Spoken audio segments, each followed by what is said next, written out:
All right, man, go ahead. What's going on, ladies and gentlemen? Welcome to the shop. Welcome to the show. Welcome to the Dynasty Diagnostic podcast. My name is Eitan Mosier. His name is Sam Stompy Lane, and we are joined by an absolute pillar of the Dynasty community today. A king in the space. He knows that he's looking at me chuckling right now, but all these things are absolutely 100% true. We've got royalty in the building this time around, ladies and gentlemen, and we've got Ryan McDowell. What's going on, Ryan? Hey guys, I'm glad to be back on the pod with the best theme song in the industry. Love that, and a couple of the best hosts as well. Don't want to slight you guys. No, Gabe deserves to go ahead of us. He's a musical genius. He's the voice of our generation, and then you have Eitan and Stompy. I mean, honestly, the whole point of this podcast was really just to give Gabe a template from which to go ahead and add to that musical genius that has set him off so far on the career that he's chosen. But yeah, we are just we're just here to provide some space for him to do his magical work. All right, so we've got a bunch to get into. Obviously, the NFL draft just happened. This is our 69th episode of the Dynasty Diagnostic, so we have to make this as nice as possible. I mean, Ryan, I think that currently you reside in the state of Kentucky. Am I correct in that? Is that wrong? I'm just pulling that out of thin air. Yeah, you got it. Bluegrass State. Okay. Perfect. Also, blue uniforms for the Kentucky athletics squad, and on that team, Lynn Bowden Jr. absolutely blew the doors off of everything you possibly imagine. Running back, wide receiver, quarterback, utility player. I mean, he probably played fullback some snaps, probably a gunner a couple of times. This dude did absolutely everything and now finds himself with some decent draft capital in the third round of the actual NFL draft. I don't necessarily know if that's going to translate directly into fantasy relevance, but I mean, this has to be a best case scenario for where Lynn Bowden could have gone.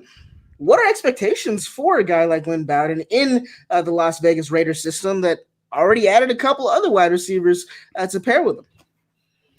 Yeah, so he's obviously in a unique spot, and he's a unique player. So, I mean, the story behind Bowden a little bit is he entered the season as a solid wide receiver prospect. He certainly was Kentucky's best wide receiver, and after a couple of injuries, and of course after Kentucky had lost Benny Snell the previous season, it was really the Lynn Bowden show. They move him to quarterback position, and he absolutely takes over, not from a passing perspective, obviously, but running that Wildcat offense, literally and figuratively as the Wildcat quarterback, and leading the SEC in rushing. So entering last weekend, I was really hoping for some day two draft capital for Bowden. Obviously, I was a fan as a little bit of a homer, but I thought that was huge for him to be able to land on that second day. The Raiders, one of the big complaints with Josh Jacobs last year was they just never threw him the ball. They didn't give him that opportunity. They had DeAndre Washington. They had Jalen Richard at the time. They retained Richard, let Washington go. And now they've got Lynn Bowden, who they drafted as a running back. They announced him as a running back. Of course, that was certainly noteworthy. And my fantasy league has followed suit, moving him from a wide receiver to a running back on their site. So that's basically what he's going to be moving forward, at least in the near future in the NFL. And as a running back, I think he has a ton more value, not only playing out of the backfield, but for fantasy purposes, being classified as a running back. Really easy to get lost in the deep wide receiver group, where he might have been ranked in the 60s to 80s at wide receiver, and now in running back, he's going to be a top 50 running back option, and I think he's going to be that pass catching back for the Raiders potentially from day one. Jalen Richard is no slouch, so we'll see how that goes, but he's a guy that they just want to get on the field. We discussed with Ryan Lopes last week that the Las Vegas Raiders are actually one of those teams that, weirdly enough, tend to use the two back, two tight end pairing a bit more often than most of their contemporaries. They were third overall with about 18% of their plays coming out in 22 personnel. Now, with the addition of Lynn Bowden Jr. to what Josh Jacobs can already do, they have multiple TEs on the roster in everyone they've added, along with what they had in Foster Moreau and in the starting tight end over there. So what do we think this Raiders team is actually going to do with a guy as versatile as Bowden? Do we expect him to be on the field in those 22 sets? And do you think that this is a situation where those types of formations tend to become more of the norm for this Las Vegas Raiders team? You know, it's tough to say. And Ryan certainly, as kind of the Raiders guy, obviously knows more about the ins and outs of that team than I do. But I think last year you look at the situation they were in, just trying to get as many playmakers on the field as they could. After the Antonio Brown situation, they were basically left with Tyrell Williams as their wide receiver one. I don't think that's how anybody envisioned their season going. So you get Darren Waller with that breakout season. You get the rookie Foster Moreau, who looks like he can play, and whatever formation you need to get your best players on the field. I think this year adding Henry Ruggs, adding Bowden, adding Brian Edwards, I think they're going to have a lot more flexibility to basically run whatever type of offense they want. And for Bowden, I think the roadblock is just going to be Jalen Richard, because again, he has kind of proven himself in that pass catching back, that third down back type of role. And to me, the Bowden pick just shows that they're not going to give Josh Jacobs much opportunity as a pass catcher. I think that's probably bad news for us in Dynasty. He's a second round startup pick. And, you know, he's kind of looking like the next Derrick Henry, the guy who's just going to pound the rock, but not have that PPR upside. It's kind of interesting because that was kind of what Jacobs was known for coming out of, or at least what he was most recognized for was his pass catching ability, and arguably was the best pass catcher in that class. And I mean, he got 27 targets last year, something like that. That's like wild to me. And yeah, I think a lot of people probably banked on him getting more targets. Then they bring back Jalen Richard, sign or draft Lynn Bowden, and it's just like, well, okay, maybe he's not going to get any targets this year. Yeah, it's so tough to, you know, these guys are coming out of college. We look at what they did in their college career, and we basically just project that to continue in the NFL, and it's never that simple. You know, we've seen guys like Melvin Gordon and maybe Jonathan Taylor is the next in that line, who were not really involved in the passing game in college, and then they turn into solid pass catchers out of the backfield. And then there's Jacobs, and Sony Michel would be another guy kind of in that range that were used and saw some targets in college, and then it just, for whatever reason, did not happen, did not work in their NFL offense, and it hurts their value. Absolutely. All right, so let's go into looking at the Raiders team a little bit more. Obviously, other moves were made. You just mentioned Henry Ruggs. Brian Edwards is also there. I would expect Brian Edwards to actually be the X in that offense if there is one. He seems the most profiled to go ahead and slot into that type of position. Do we think that from a fantasy perspective that we should maybe have these guys flip-flopped and looking at Henry Ruggs and Brian Edwards just due to what we've seen Derek Carr do throughout his career so far with his low average depth of target? Yeah, that's a great question. We actually just talked to Matt Friedman about that same thing. Of course, Ruggs is the guy going in the first round in most rookie drafts. Brian Edwards typically going in the second round of these early rookie drafts. And I do consider Edwards the guy most likely to be their wide receiver one. We know what Ruggs can do, and his talent is unique in this class. The speed and potentially the playmaking ability. But I do think it's Edwards who's more likely to be kind of their prototypical wide receiver one. I'm still fine in the order that they're going. But I guess I would say I wouldn't take Edwards ahead of Ruggs in a rookie draft, but I would prioritize getting Edwards versus getting Ruggs, if that makes sense, right? Like I might want to move up in the second round to make sure I get Bryan Edwards versus letting somebody else take Ruggs in the late first.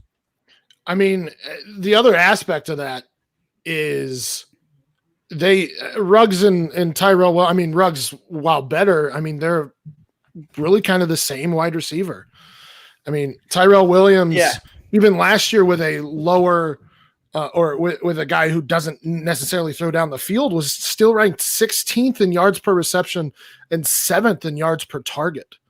And same thing last year and 13th and 13th. So he's more of a deep ball guy, and that's what you expect from Ruggs now.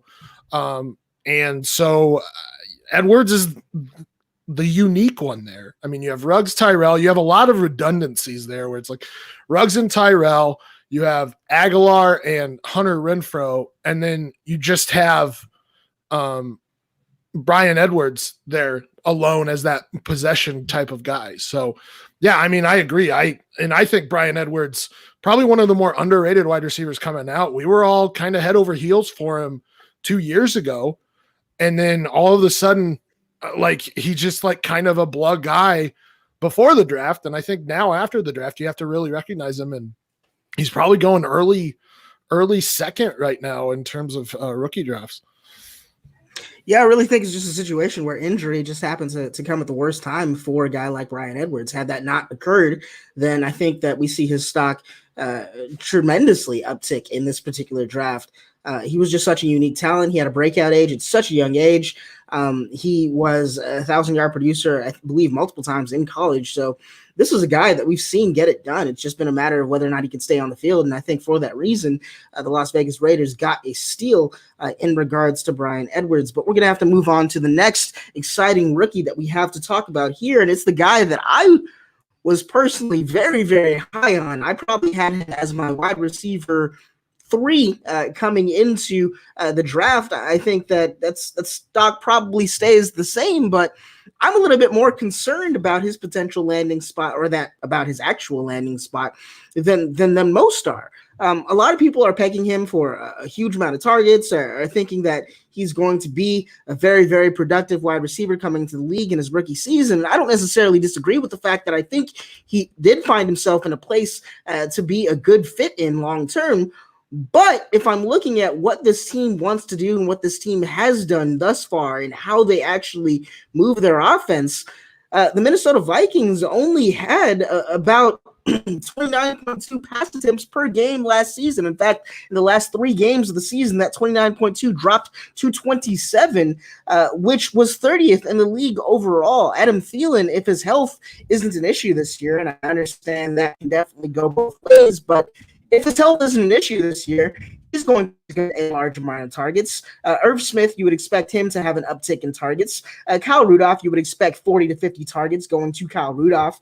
I just don't see where Justin Jefferson has a pathway to 100 targets and a pathway to immediate fantasy relevance in this type of system. Am I overthinking this? Is this a little bit of me kind of missing the forest for the trees, or is this a real thing that has you a little bit concerned about at least the immediate impact of a guy like Justin Jefferson on the Minnesota Vikings? I'm not really concerned, obviously. I mean, we know, of course, they traded away Stephon Diggs, so that starting opportunity is wide open. I mean, the depth chart is ugly for the Vikings right now, along with Adam Thielen at the top.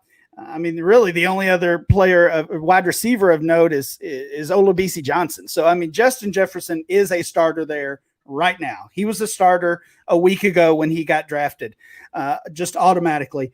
Now, even though they lost Diggs, they lost, Laquan Treadwell. I mean, he was a depth guy for them. They only lost about a quarter of their targets, which is kind of league average right now. So I think they lost 110 targets, and of course, most of that coming from Stephon Diggs. So I do think there's a path for Jefferson to get close to 100 targets. I agree with you. I think we see Irv Smith with an uptick, but maybe that just comes from Kyle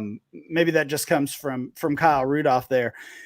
But what's really noteworthy to me, and this comes from John Daigle at Roto World, the Vikings lost 47% of their air yards. So they're looking for that big play. And we know, of course, most of that came from Stephon Diggs as well. That's the second most lost air yards of any team, only behind the Jets. So I think not only is there a path for opportunity for targets, but there's an opportunity for big play targets for Justin Jefferson. I think it's the more interesting question is who's going to play in the slot. Justin Jefferson excelled in the slot last season for LSU after not really doing a whole lot the previous 3 seasons. So it'll be interesting because we know that Adam Thielen, I think, takes about 45% of his snaps from the slot. I'd have to look that up. He didn't last year, but in the year that he was the best fantasy asset 2 seasons ago, yeah, most of his snaps came from the slot. Yeah. So I mean, he excels in the slot too. So it'll be interesting to see how they make that work with 2 guys who do most of their damage from the slot. Yeah, it's definitely an interesting situation out there. I do think that maybe long-term Jefferson can be a replacement for a guy like Adam Thielen. I do like what Ryan was saying about him being a direct replacement to Stephon Diggs in that offense, just based on need more than anything. I just, I have my own worries, but I can definitely see where everyone's coming from with at least having that position solidified.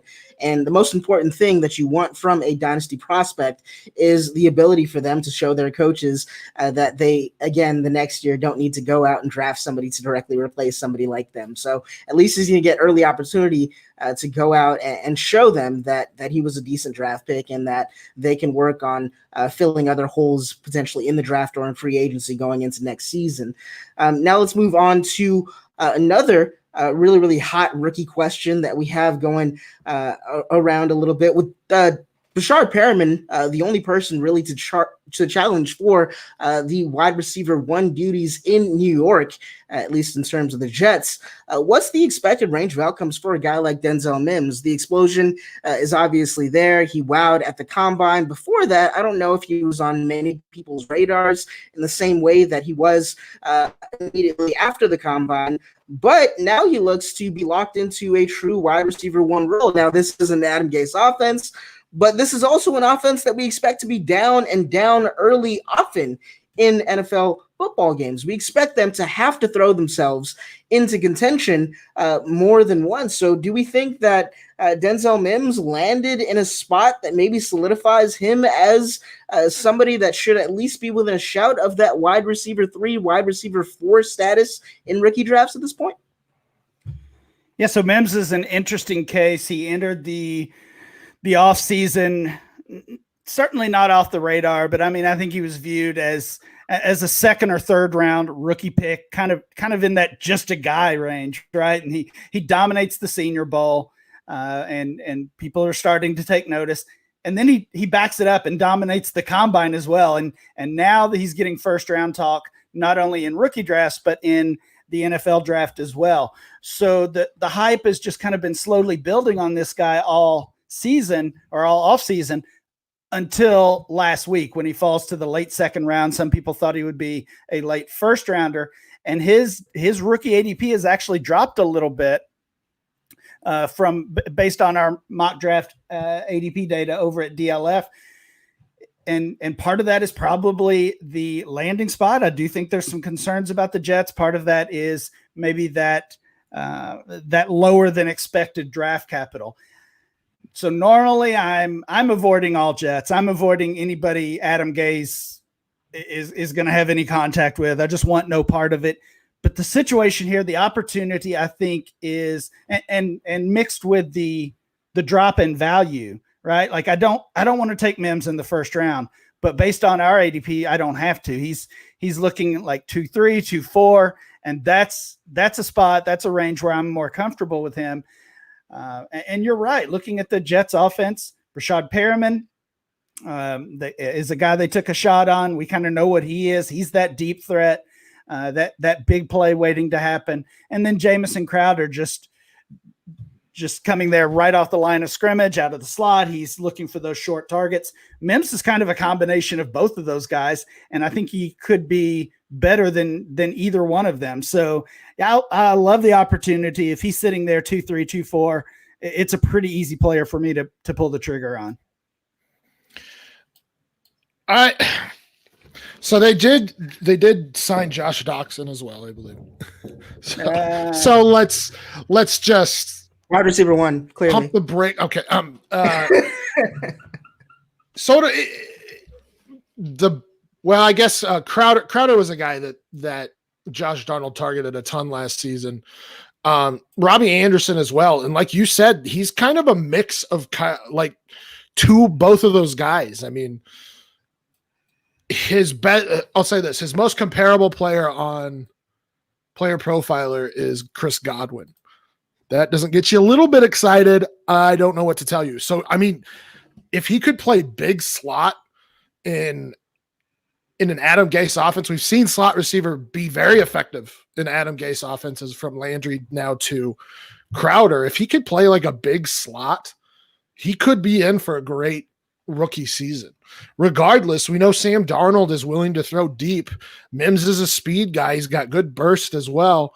So, I mean, I don't know how Mims doesn't, I think, exceed expectations in year one because of how diverse he can be in that. But then again, it is an Adam Gase offense, so I shouldn't say that ever.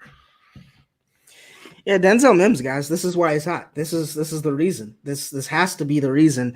I love pretty much everything that you guys had to say on him. I would just say that, I do think ideally big slot or a guy running down the seam is probably how he's best used. I just don't see how that merges with what they already have in terms of the roster that they've already put together in New York, with Jamison Crowder being there and kind of occupying that slot role, and the potential return of a guy that has been long forgotten in Chris Herndon. So it's going to be, I think, a kind of putting a square peg into a round hole kind of situation with him. I don't know where I read it, but somebody described Mims as having all the tools but no toolbox, and I kind of see that here in the sense that he might be forced to play out of position initially, and that might hold his value down. But the opportunity there is clear, just because in the same vein as the Minnesota Vikings, there just isn't another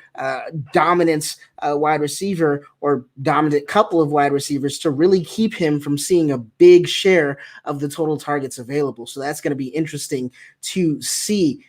So we just wet your whistle on a little bit of rookie talk. I didn't even bother to have some sort of introduction to get into that, because I figured that's what everyone was expecting on this particular Dynasty Diagnostic episode right after the draft. So we're just going to keep it going. We're just going to keep it going, guys. We're going to jump in to our 5-point inspection, which is just really more questions on some of these rookies that got drafted very recently. And we are currently going to start drafting in many of our leagues. Now, a rookie that a lot of people are propelling very high right now because of the landing spot, I imagine, and because of the expectations of what he would be even before the draft took place, is a guy named Cam Akers. And I can see it. I can see why that you would be very high on a guy who was successful in college despite having one of the worst offensive lines possible during most of his time at Florida State. That said,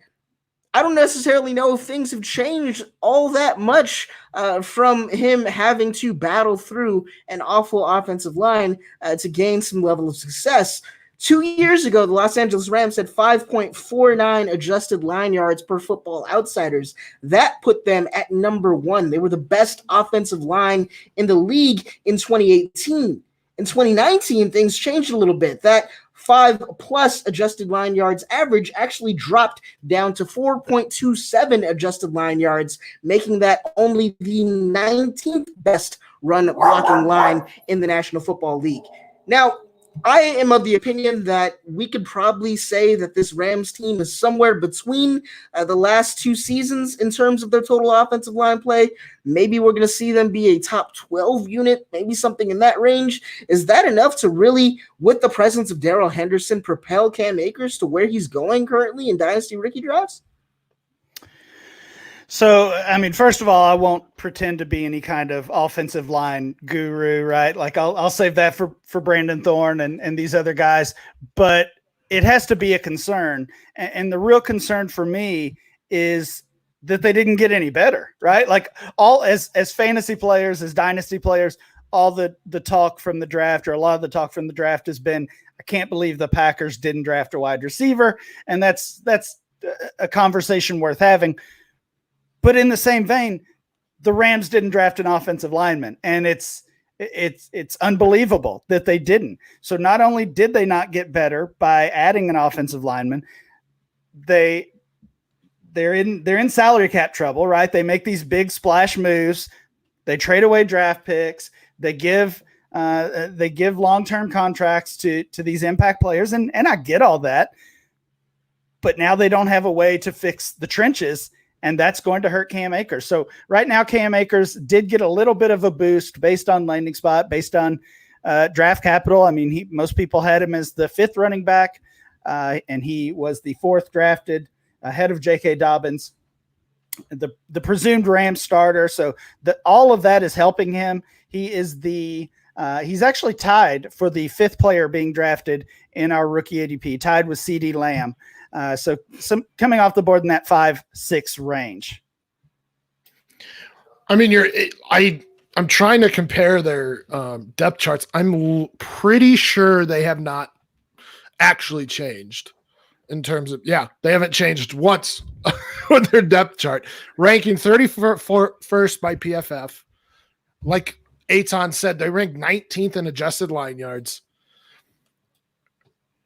Todd Gurley just came off of his arguably least efficient season of his career. But I mean, we could go back to 2015 when he had an atrocious second season, but in the past 3 or 4 years, his least efficient season, mind you, he did have his knee issues, but part of that was the offensive line. The offensive line just was not and is not good.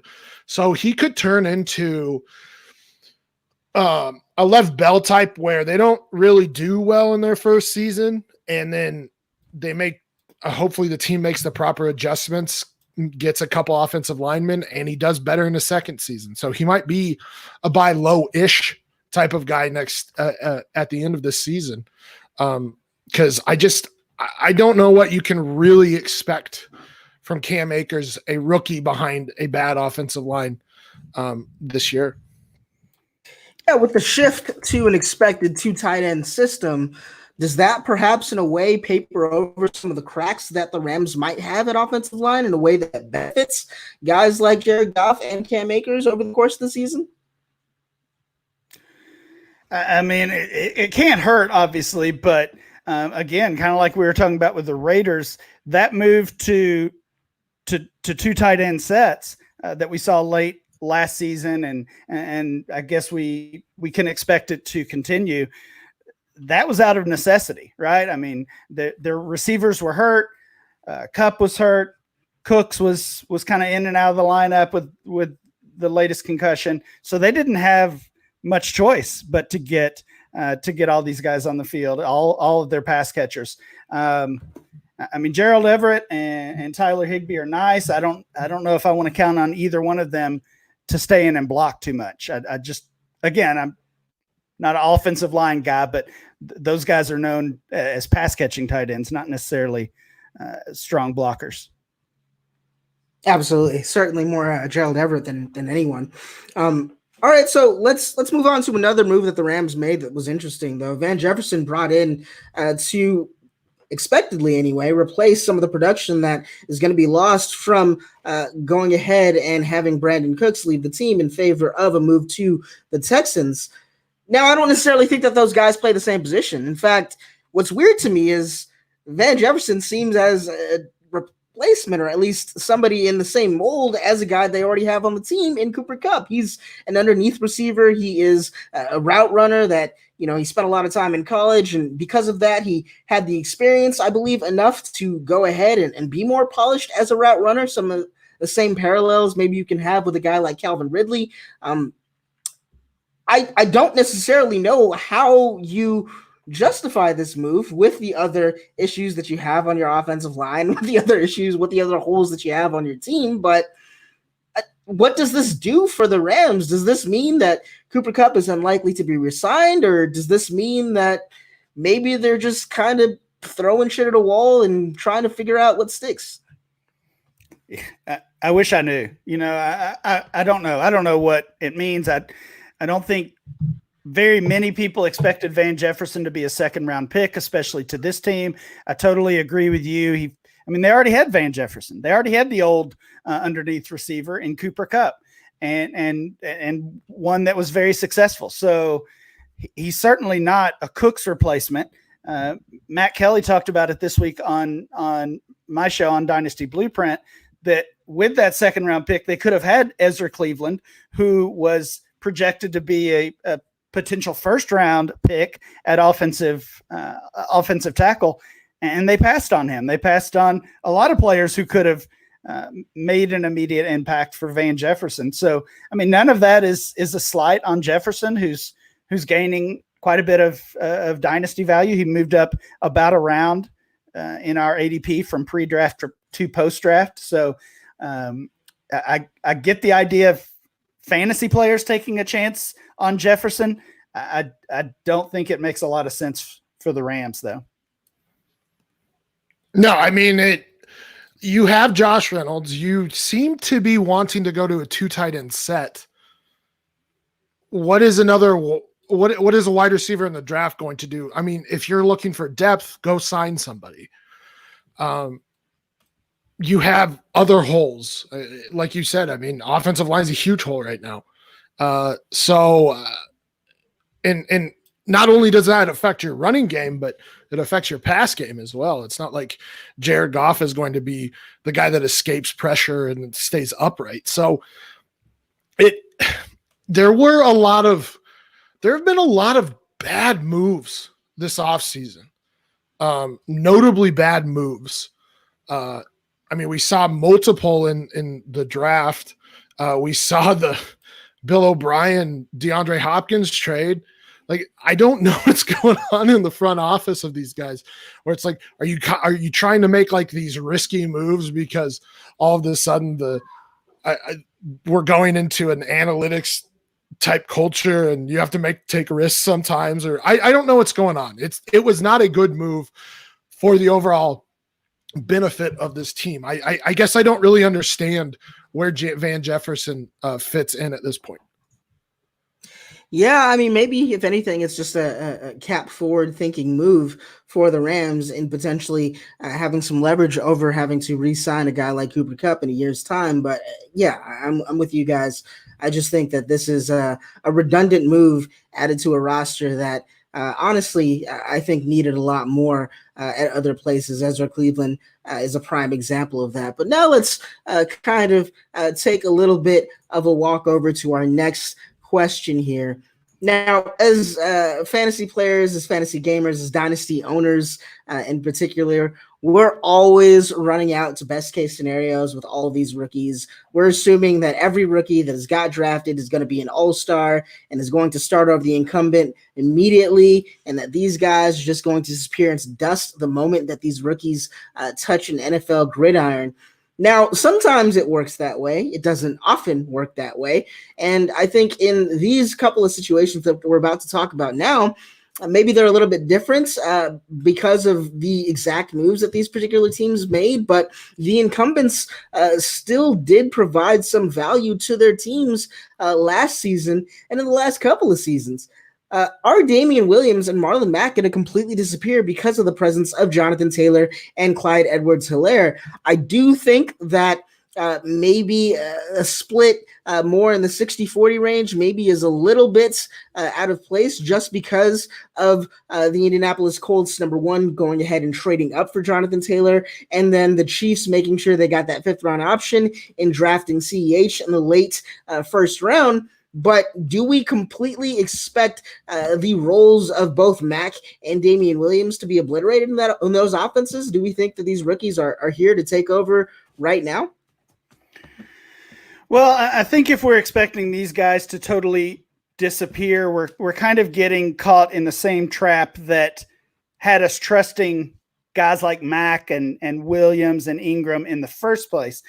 Because I think a lot of dynasty players, even though we have so much evidence against this and to the other side of this, we still just kind of have a mindset of one running back backfields. And that's just not really the case. I mean, 90% of these teams are basically going with a committee at this point, getting multiple guys involved. And in some ways we haven't really adjusted.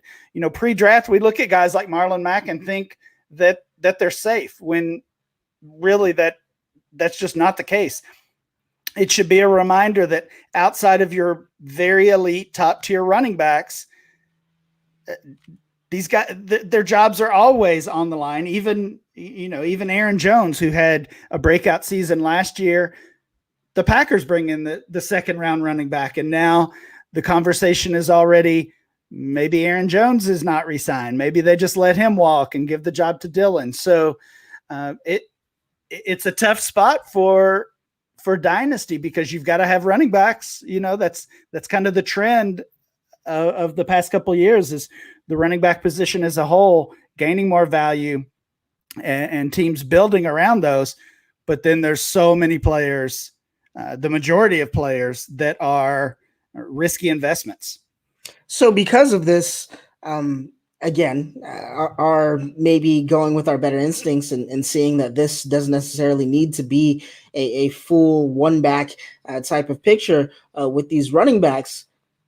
Do we as dynasty owners maybe start to change what we do on a year-to-year basis? Should we always constantly year in, year out, regardless of whether or not we have starters that we think are going to be around for a while, be drafting running backs in the top of our rookie drafts pretty much year in, year out, just trying to replenish that before it becomes such a huge need that maybe is a little bit more difficult for us to fill down the line? I wouldn't say that necessarily, just because every class is different. I mean, again, looking forward to the 2021 class, the running backs there are not strong as a whole. And basically, if we hadn't had these couple of guys, Travis Etienne and Chuba Hubbard, go back to school, and you can throw Najee Harris in there as well.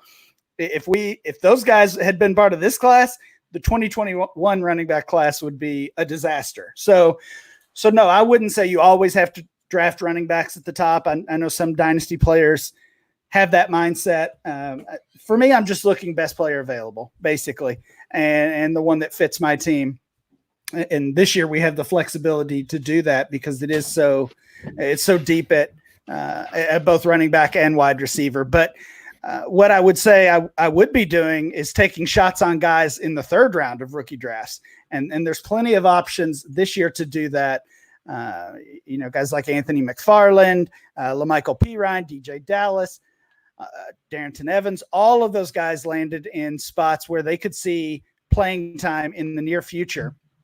And that's, if I'm going to kind of lay a blueprint or a plan to it to say, always do this, that's what it would be. Always take shots on those depth running backs in the later rounds of rookie drafts. I love it. Yeah, I agree with that. I mean, you just never know what injury is going to occur. And when you look at you got to take a look at depth charts. I mean, the Steelers, for instance, obviously they drafted McFarland because they don't really believe in Benny Snell and Jalen Samuels all that much to back up Connor. So yeah, I think that's one thing that people need to look at is depth charts. Another one that's interesting is Was it Keyshawn Vaughn went to Tampa? Now, I don't think he necessarily steps into a 3-down role, but very easily into a pass catching role with a coach that knows how to use pass catching backs and with a quarterback that knows how to use pass catching backs. So that's my advice. Repeat it one more time. It's pick up those depth running backs that maybe don't have a clean path to touches, but are in line if somebody gets injured or they prove themselves in this offseason.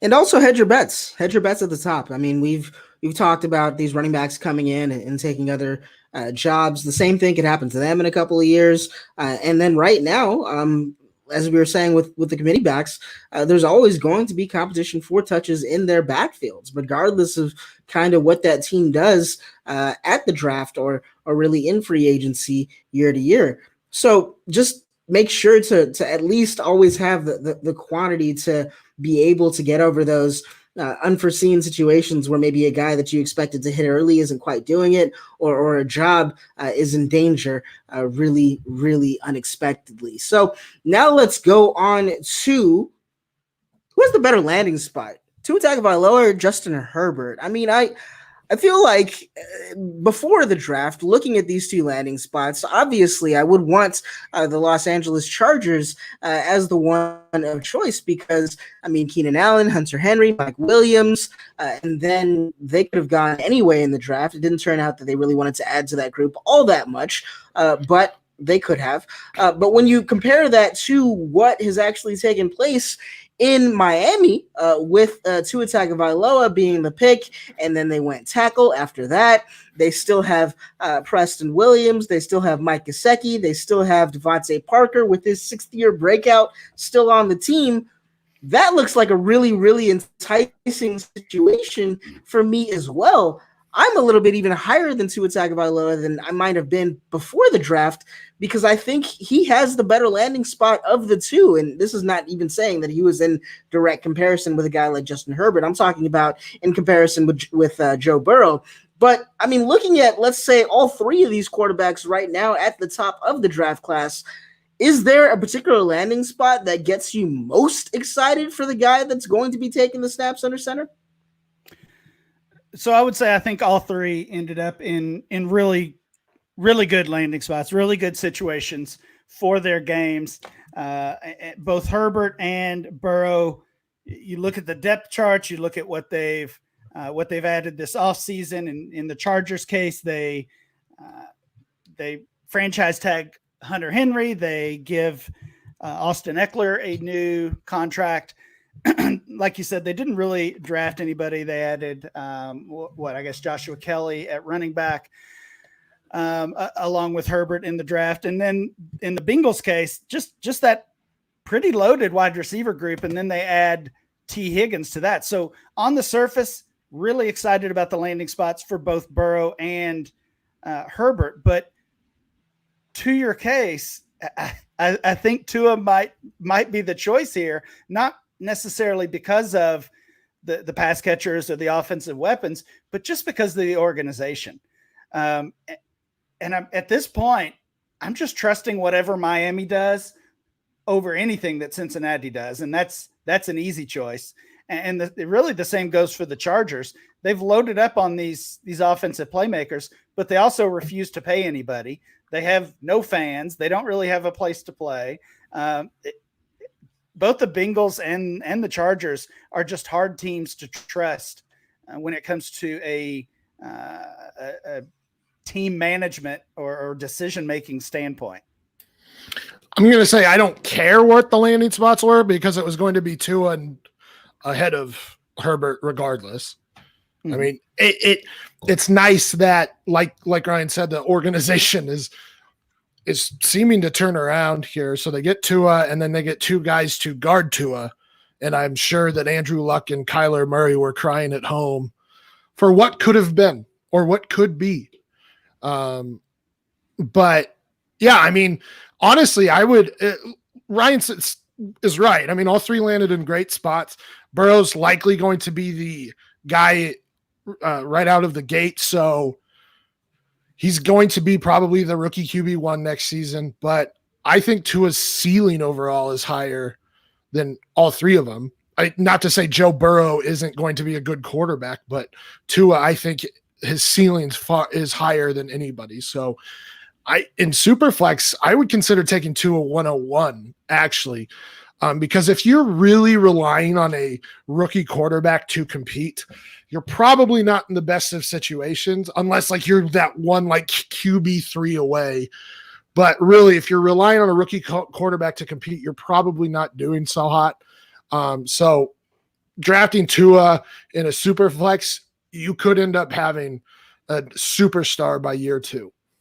Just to kind of give what Ryan was saying about the Dolphins organization being superior some credence, I'm just going to give a short catalog of what the Dolphins have done this offseason and have people believing in them so much. First of all, they have now, from seemingly nothing, one of the best defensive backfields in the NFL with the signing of Byron Jones. I believe they drafted another cornerback in Degman or something like that in the draft. They already had Xavier Howard, I believe is his name, at CB, which was one of the best cornerbacks in the draft. So they just added to his strength there. They drafted tackles for Tua. They drafted Tua and didn't have to trade up for Tua. And they didn't spend any draft capital on a running back early like we assumed that they would.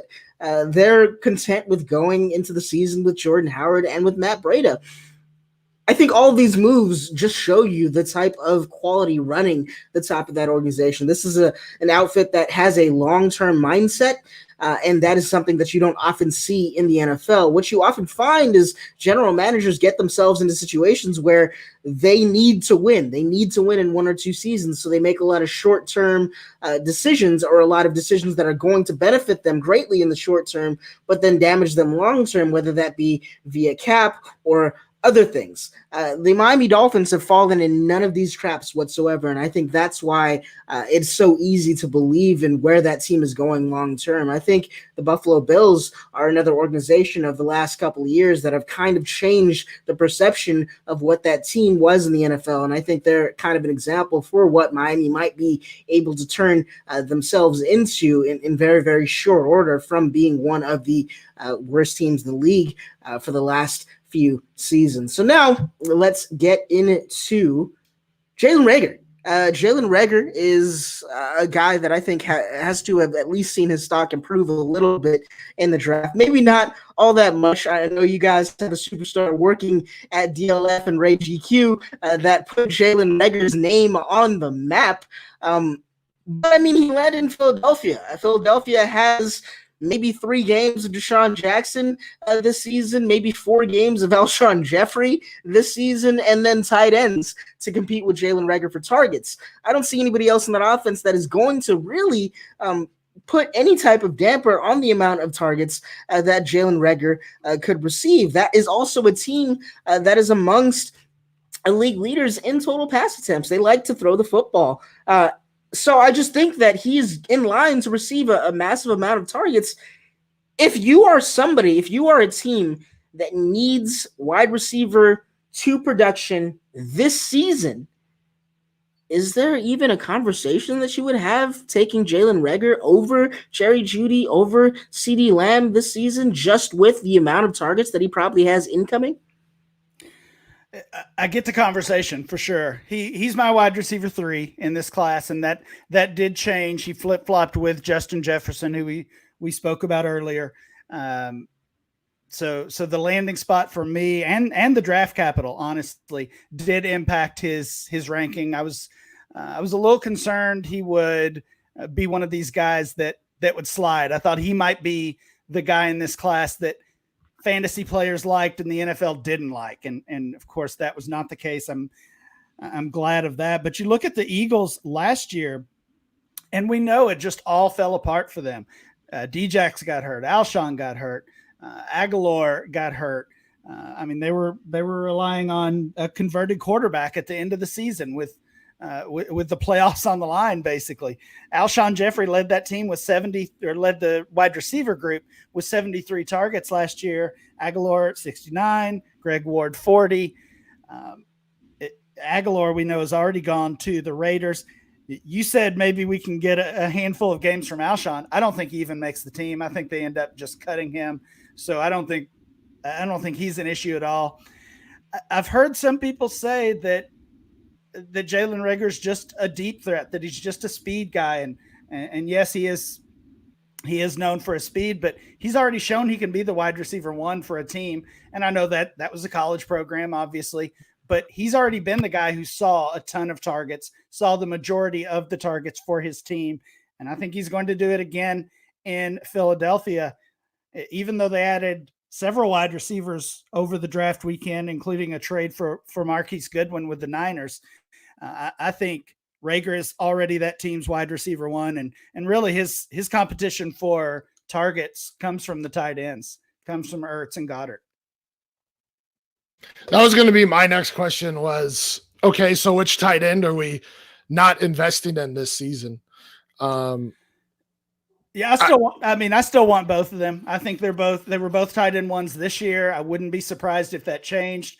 Again, that usage kind of came out of desperation last year with wide receiver just exploding on them, or imploding, I should say. But I think they saw what those guys can give, and they're two of the team's best three talents when it comes to as far as pass catchers. But I mean, I think, like you said, if Alshon doesn't make the team, I mean, there's still plenty of targets to go around. Sure. So I mean, he was pretty divisive coming into the draft, I think. I mean, a lot of people loved him. A lot of people didn't really like him. So I just, like you said, draft capital and his showing or his disappointing showing at the combine, or cancels that out for me, plus his production in his final season. I mean, he's going to be the wide receiver one right away. I mean, Alshon's not that guy anymore. Marquise Goodwin is a deep field threat. Probably together, him and DeJean Jackson will make one full deep threat for them. And then they got a couple later round guys too. But so, yeah, I mean, it's probably Reagor and the two tight ends that are going to be the reliable ones. Manny Sanders as well, if they're going to use him in the pass catching role. So, I mean, I think it's him or Jefferson that are the wide receiver one for their rookie season. The rookie wide receiver one, not the wide receiver one. Right.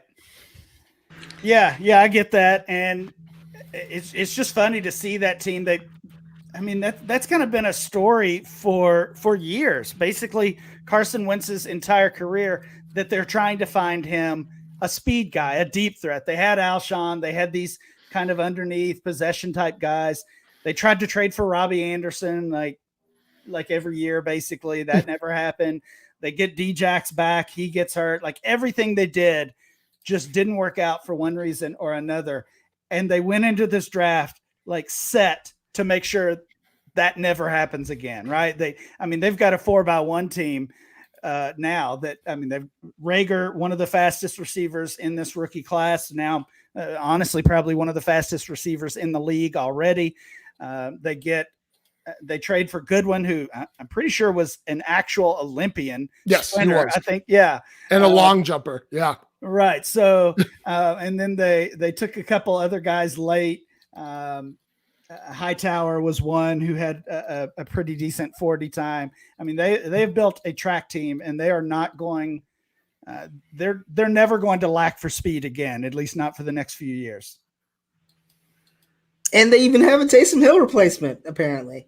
They have somebody who they envision using. What? I'm going, you and I, you knew exactly what you were doing when you said that shit. I did. But this is the reason. This is the reason why I said what I said about. This is the reason why I said what I said about Jalen Hurts when I said it. I think that Jalen Hurts. God damn it! Sorry, give me a second. Stop.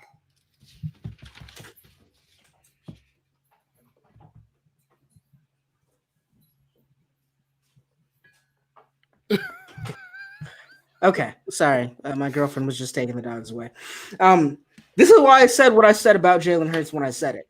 I thought that he could be a good quarterback. I actually thought the best case scenario was him ending up behind somebody like Dak in Dallas that was going to give him the opportunity to be the same type of quarterback, because I think that those two are kind of doppelgangers for one another. But the issue that I had with Jalen Hurts is I thought that Jalen Hurts could only be a viable fantasy quarterback if he ended up on a team that was actually willing to go ahead and change their system and make him a starter quickly. I don't think he landed in that situation in Philadelphia, and I think that was one of the reasons why he was such a volatile pick at the top of the second. I think you could still find him potentially in the second round, but it's going to be towards the later half of the second round, just because whether or not he sees the field anytime soon is definitely a question that's up in the air at this point.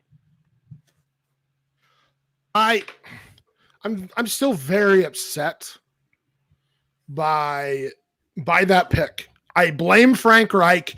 I thought Frank Reich was the best place to land, or Indianapolis was the best place for them to land. And he just didn't want to be creative with Tua with Jalen Hurts apparently. But honestly, if he had landed in a place like Indy, I think he would have shot up draft boards. But no, he landed behind a young quarterback who put up an MVP type season 2 years ago, has still been a decent quarterback without any wide receivers. My only hope for Jalen Hurts right now is that Carson Wentz either gets hurt, which I'm not saying I'm hoping for, by the way, everybody. I'm not hoping for Carson Wentz to get hurt. Or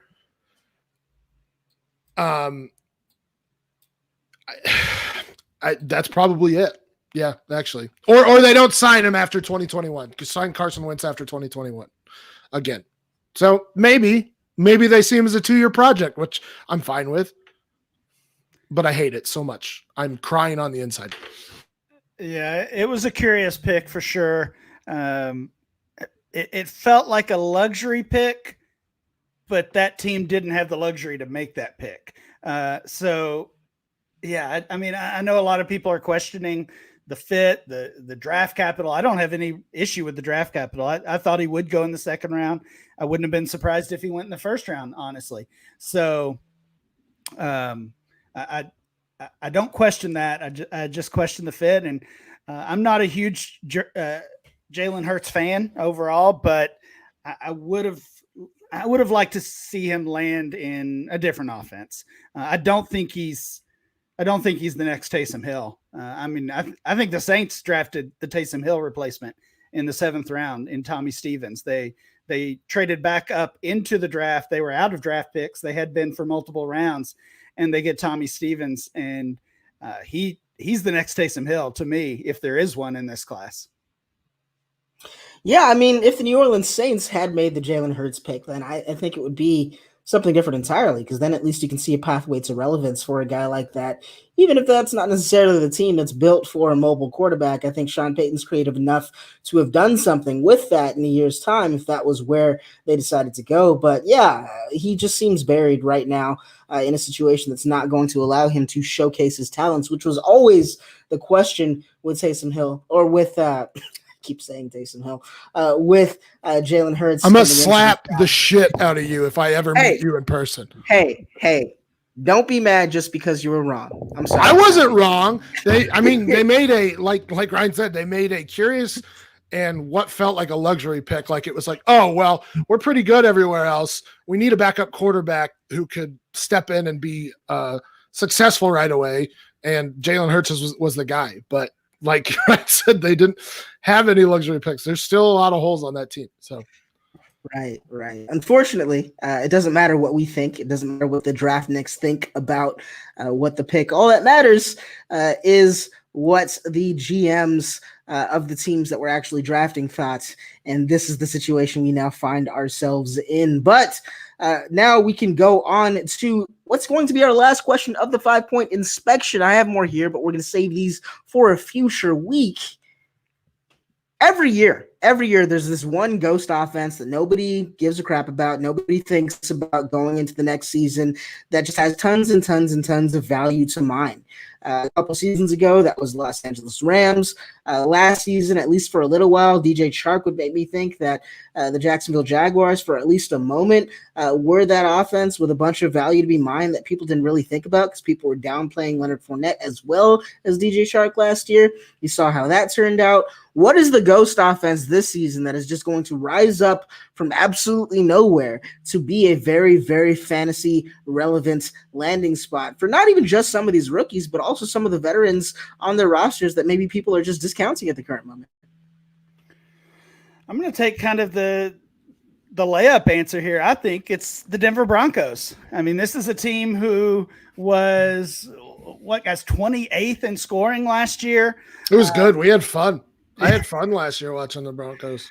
Yeah. So, I mean, the moves they made, they bring in Melvin Gordon, of course, the draft picks, back-to-back wide receivers in rounds 1 and 2, Jerry Jeudy, KJ Hamler. They add Albert O later.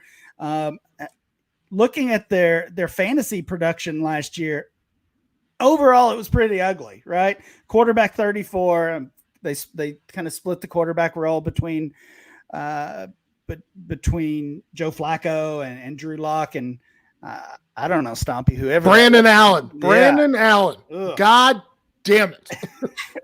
So Flacco ends up as their top scoring quarterback. He's QB 34 on the season. Philip Lindsay, a little bit of a disappointment. Running back 19, solid. That was fine. Freeman, RB 36. Sutton has his breakout year that we were all hoping for. Wide receiver 19, very solid there. After Sutton, their second best wide receiver was wide receiver 95. So that's why they take Jerry Jeudy and KJ Hamler with their first 2 picks and just trying to rebuild that wide receiver core. In short form, they've got Noah Fant, tight end 16 as a rookie. They add Albert O. We know the relationship there between he and Locke from their Missouri days. So it's kind of like all systems go here. This is an exciting roster all of a sudden. Oh, yeah. And then, the word around the Denver Broncos has been that, they took a lot of playmakers for Drew Lock, but they didn't really do much to shore up that offensive line. But looking a little bit more into it, I don't even know if that's the case because they took a center in the 3rd round that I think is going to be an instant starter for them. Natan Muti that they took in the 6th round, injuries aside, was probably one of the most dominant offensive guards in the NFL draft so far that we've seen. So if these guys can stay healthy, then I think that they've significantly upgraded the offensive line as well. I was having this conversation with Stompy the other day. We actually just had John Lobb on the show, and we talked about the Denver Broncos just a little bit. But with everything that the Broncos have to offer a guy like Drew Lock, I'm not even super interested in knowing whether or not Drew Lock is that good as a quarterback.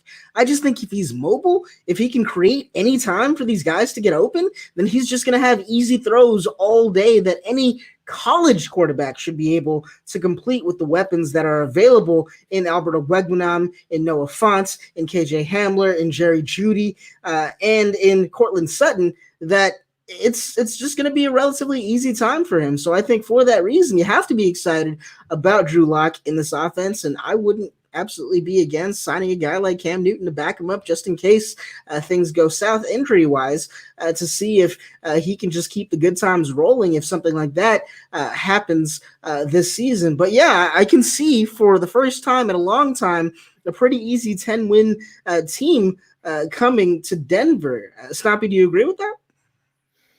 I mean, so just on the offensive line, they signed Graham. Just forgot his name again. The guard. Eitan, you're supposed to be helping me. You're a Broncos fan. I know you should know the names of Broncos players. Graham Glasgow. They signed Graham Glasgow. They get Jawan James back at right tackle, and that was the biggest hole on their offensive line last season. Not Garrett Bowles, like everybody likes to say. And like you said, they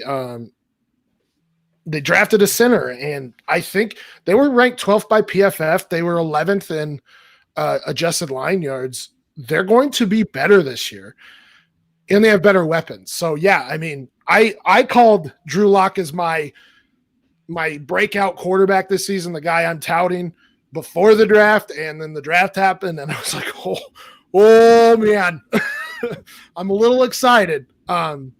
Potentially a top 10 QB this season. We'll see with Pat Shurmur. That's the other addition. They have Pat Shurmur as well, who's as much as he's not a great head coach, he's a great offensive coordinator.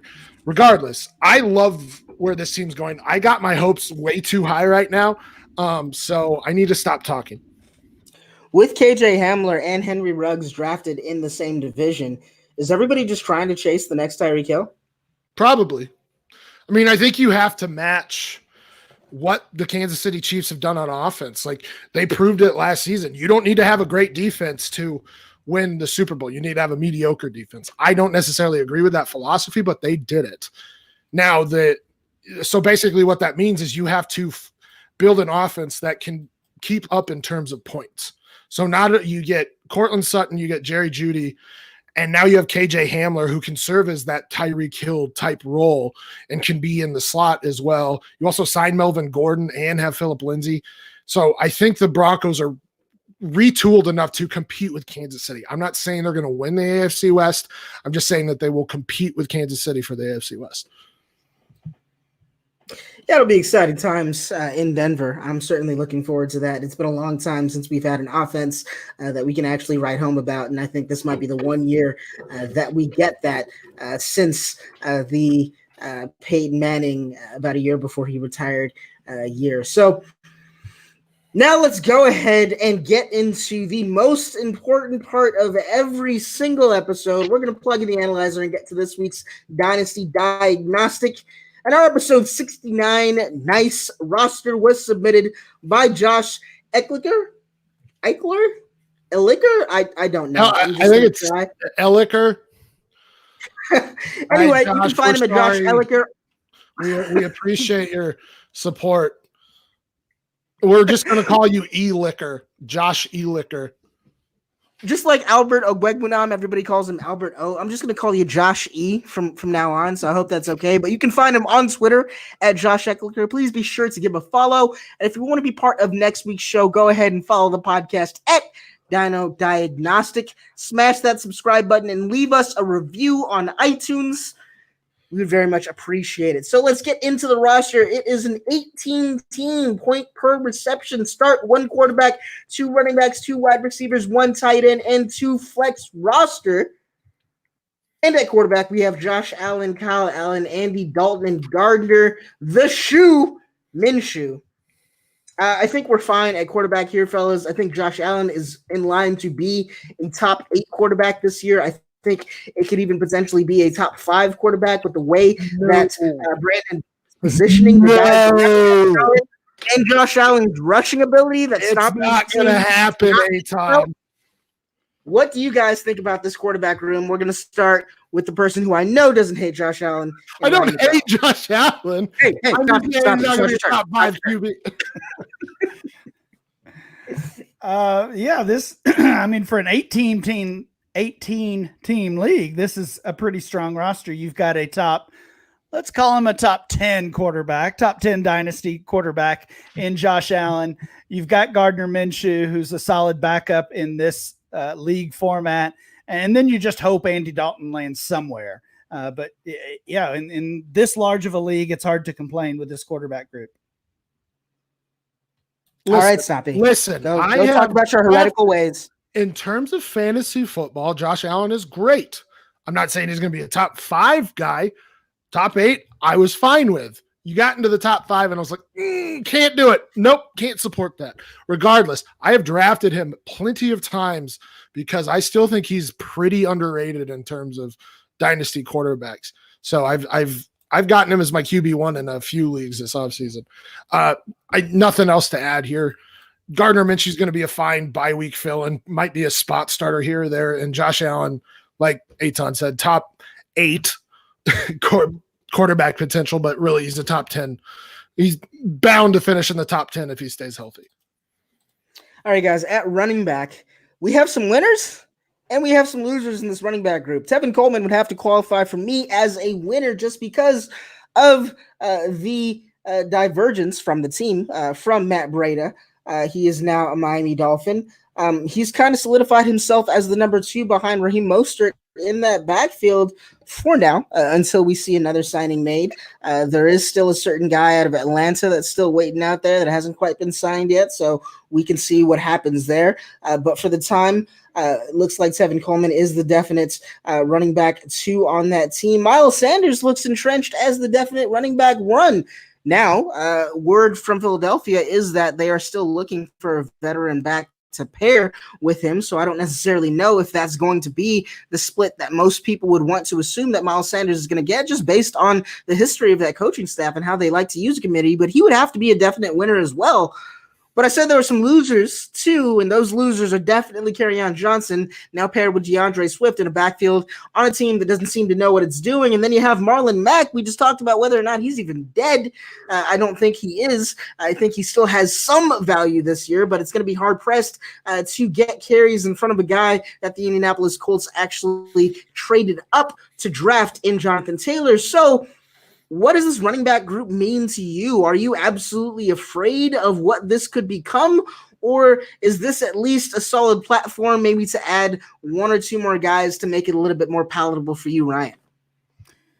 Yeah, I certainly would like to add some here, and in an 18-team league, that's certainly not going to be easy. I mean, you've got to start 2 every week plus 2 flex options. So some of those starting lineups are just going to be ugly, honestly. And at running back, this might be one of them. I love Sanders locked in as an RB1. That's a great option. I think you just have to look at Coleman, Kerryon, and Marlon Mack and hope you end up getting one of those guys retaining some value, or maybe even gaining some value. I actually still like Tevin Coleman. I think we're giving up on him a little bit too soon, especially in that offense that wants to build around the run.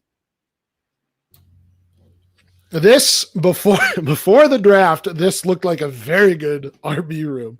After the draft, this looks terrible. But I mean, like Ryan said, 18 team, it's actually not the worst. I still will expect Kerryon Johnson to have some sort of role in Detroit, at least in this first year with Swift.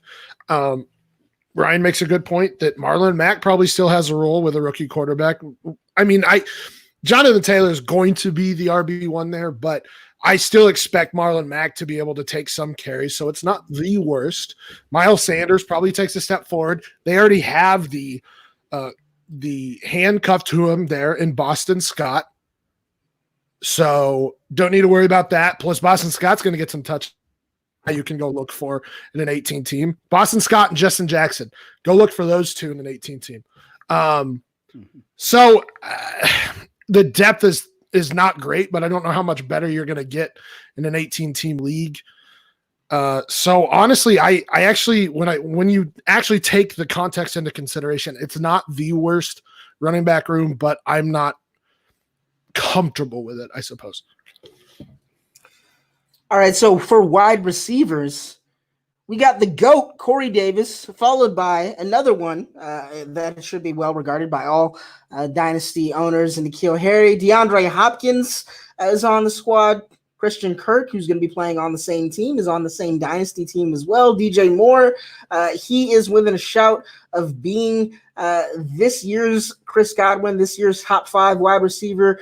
Not that people didn't see coming, but that people kind of expected. Traquan Smith, I don't know if he has a role anymore because of the presence of Emmanuel Sanders. And Robert Woods, you have to assume that his targets pie is just going to increase with the departure of Brandon Cooks, and him being probably the fastest wide receiver on that team as currently constructed. So what do we think about this wide receiver group as a whole? I'll start. I'm not gonna really put any stock into Corey Davis. You guys already know that. We don't have to run through that again. I think N'Keal Harry is still alone. As long as he's a one-man band, I think that's going to be somewhat decent for N'Keal Harry, regardless of who's throwing him the football. I don't expect fireworks, but I expect some level of production because if it's just him and Jacoby Myers and Julian Edelman holding the fort down, I think that team is going to have to rely on somebody. Christian Kirk and DeAndre Hopkins, obviously, I think we talked about DeAndre Hopkins maybe ceiling dropping off just a little bit out in Arizona because of the presence of other capable wide receivers that he hasn't necessarily had to deal with in the past on a Houston roster that's always kind of been devoid of a clear wide receiver too because of injuries. Now he has that in Christian Kirk. Larry Fitzgerald is still there as well. Andy Isabella was one of the more exciting receivers that didn't get much run last year, but we expect his role to increase. So we could see some good things still coming from DeAndre Hopkins, but I think the ceiling has been neutered just a little bit. Christian Kirk, I think if anything, his value has probably stayed the same just because I do think that four wide sets are used so often that team is going to give him every chance to be a valued receiver all over again. We talked about DJ Moore and how DJ Moore should be dominant this year, and Robert Woods kind of rounds this out. In an 18-team league, starting those four guys, Hopkins, Kirk, Moore, and Woods, to me would seem like one of the top 3 to 4 wide receiver groups in the league. Do you guys have any disagreement with this, or is there a guy that you'd look to move or bring on the squad to change it up a little bit? I totally agree. I mean, if I've got a 12-team, if I'm in a 12-team league with this wide receiver core, I'm pretty happy.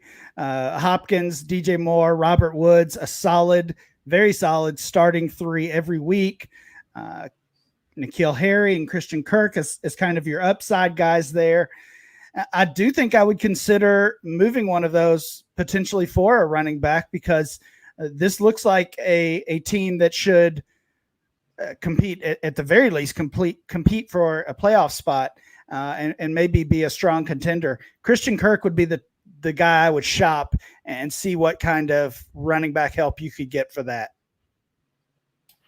Yeah, I mean, this is a great wide receiver room. You have 2 top 10 options in Hopkins and Moore. Robert Woods, the ever underrated wide receiver who's going to be the wide receiver 1 in LA again. Yes, he is the wide receiver 1. He's not the wide receiver 1. He's the wide receiver 1B, but we're not going to go there. He's 1, but it's okay. And then upside guys. I agree with Ryan. I would be trading somebody like – I would honestly be trading DeAndre Hopkins because I think he takes a little bit of a hit over these next few seasons in Arizona.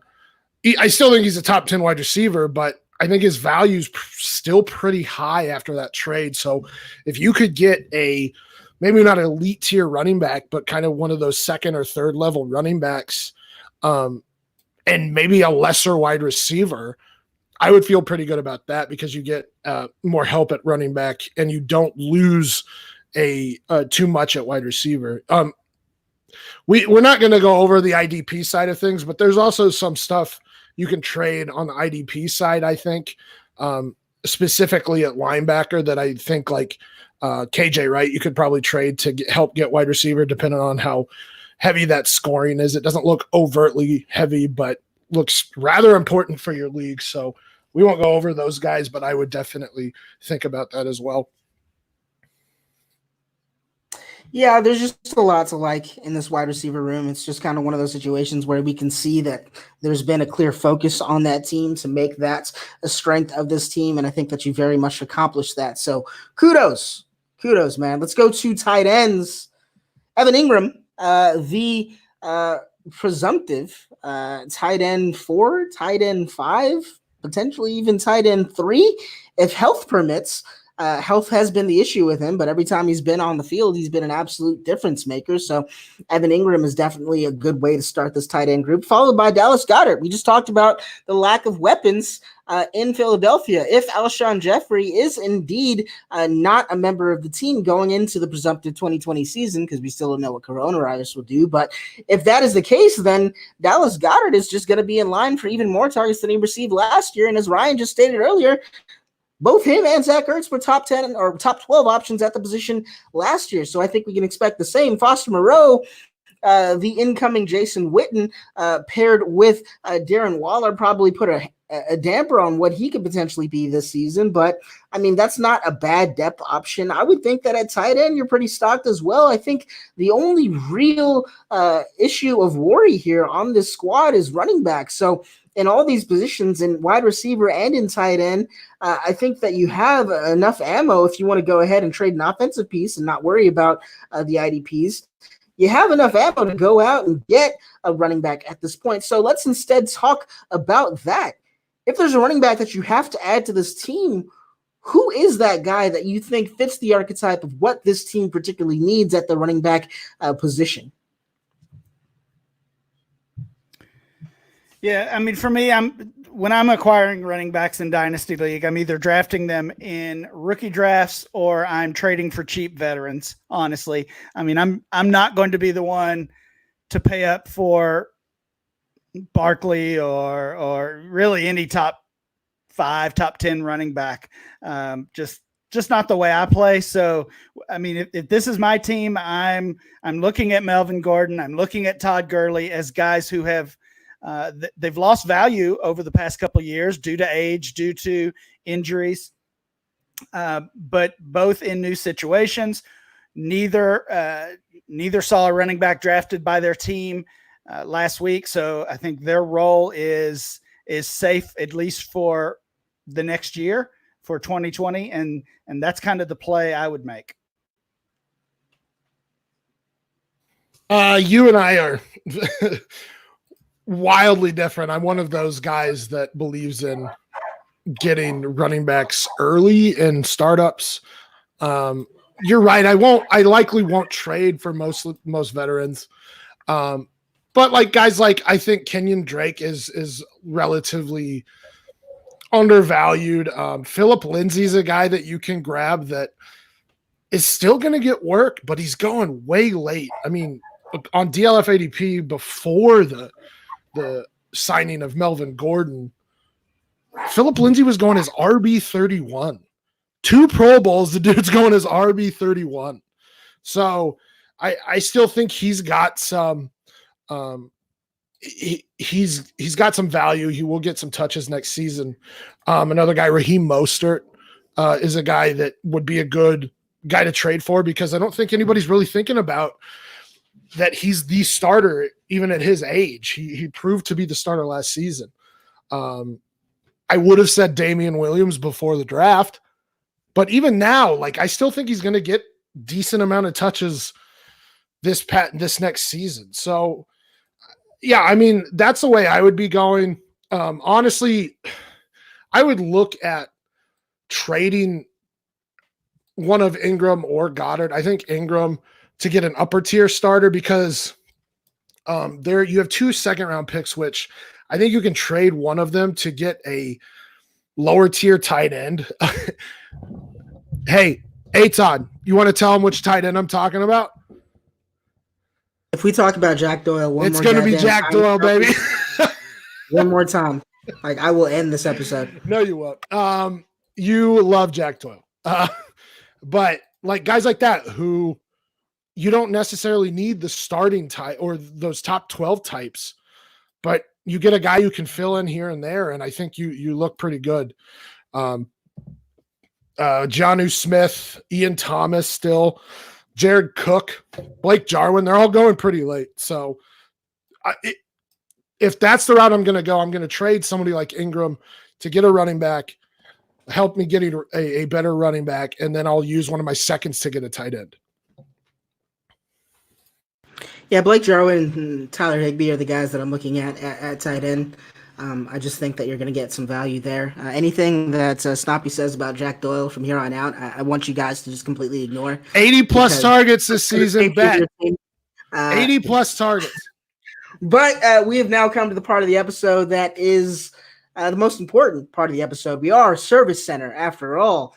We have brought Ryan McDowell into our service center to go ahead and look at this project that we have working on. So, Ryan McDowell, in your best card terms, you've seen this roster, you've seen how it breaks down, you've seen all of the different bits and pieces that make this up. What is this team to you in card terms? Are we looking at like a spaceship here? Is this a Maserati? Or are we looking more like a Honda Civic that maybe has a couple busted out windows, maybe missing a wheel or two that was probably parked on the wrong block last week?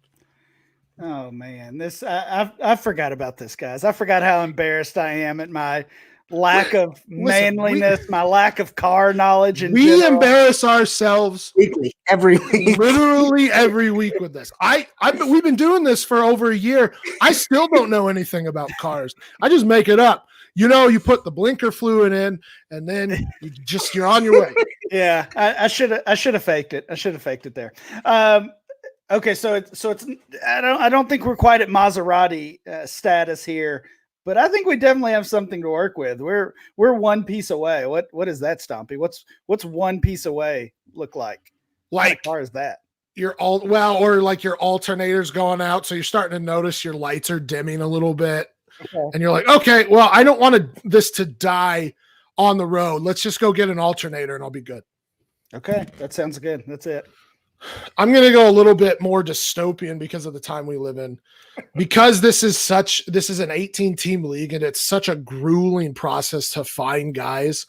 It's kind of like, those Mad Max cars that are like kind of souped out with stuff. And you need you need like Mad Max to go out on the engine and start spitting gasoline into the engine to make it go faster. That's kind of what you're missing right here now, is that Mad Max spitting gasoline into the engine. And I think that's just at running back. Everything else, you're great. I just to be more comfortable, especially an 18 team, I think you need another running back that can go in and go out for with the starters. Yeah, we got a Hummer running on fumes here. I mean, this has got the build for this new dystopia that we live on. We can go over all the other obstacles that we need to deal with. We can run the other cars off the road. We can Tallahassee stuff like he did in Zombieland and just completely go through it if we need to. But this thing's a gas guzzler. All right, this thing needs some help at running back. This thing has a serious leak that we haven't dealt with, and until that is fixed, we're going to be in a situation where we're just not going to be able to get this thing to move. So I think the body is here. Everything that you want in the automobile is here, but there's still something definite that you need to do to improve this for any chances at being a real contender this season. This, if you keep DeAndre Hopkins, happens to also be one of those rosters that can be looking a little bit bent out of shape next year if things don't necessarily fall your way. If Miles Sanders isn't the RB1 we expect him to, if DeAndre Hopkins takes more of a hit than we think he's going to take moving to an offense with other value targets in that offense, this is a car that's kind of on a knife's edge of sorts. So you need to be very careful with what you do with this roster going forward. But I think as Stompy and as Ryan has said, yeah, you've got something pretty nice here to work with. You can move this along quite well. You just have to be very cognizant of the moves that you make to go ahead and improve this for future seasons very, very soon.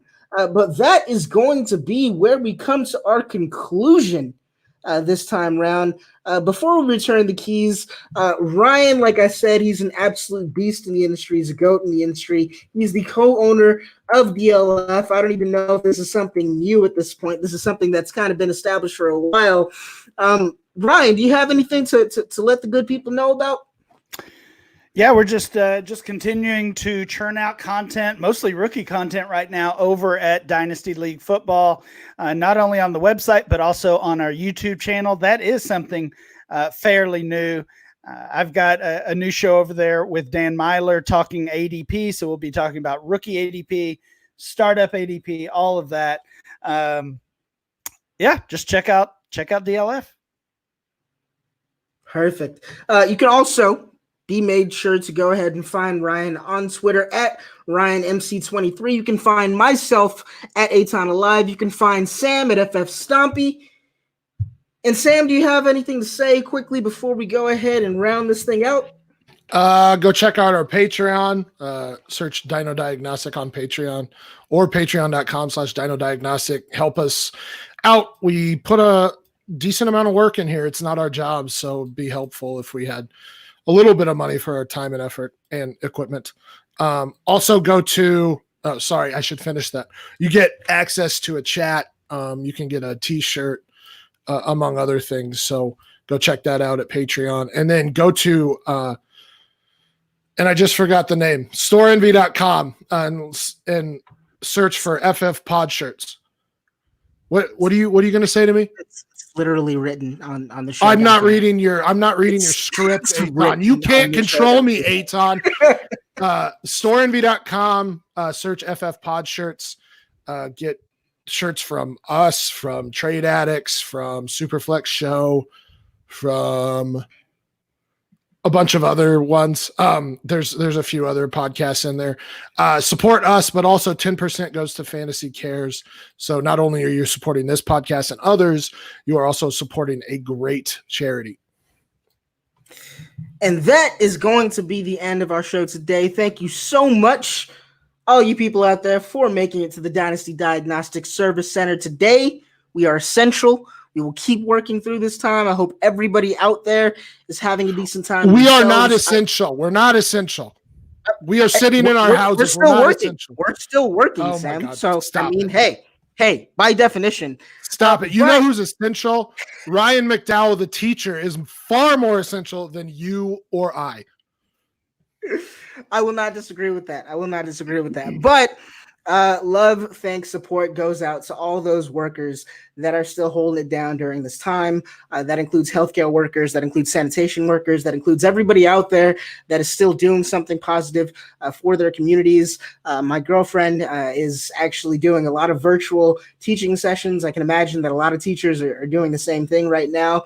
Shout outs to them. And I hope that we continue to all get through this, and we continue to maintain social distancing enough to keep our population and our grandmothers and grandfathers and everyone else that's affected this pandemic affected to the least amounts that we possibly can. But I just wanted to use this time to go out and say thank you to all the people that are continuing to let the rest of us kind of get through this. Please be sure to keep up with your scheduled maintenance and catch us next time to ensure quality performance. And see you on your next.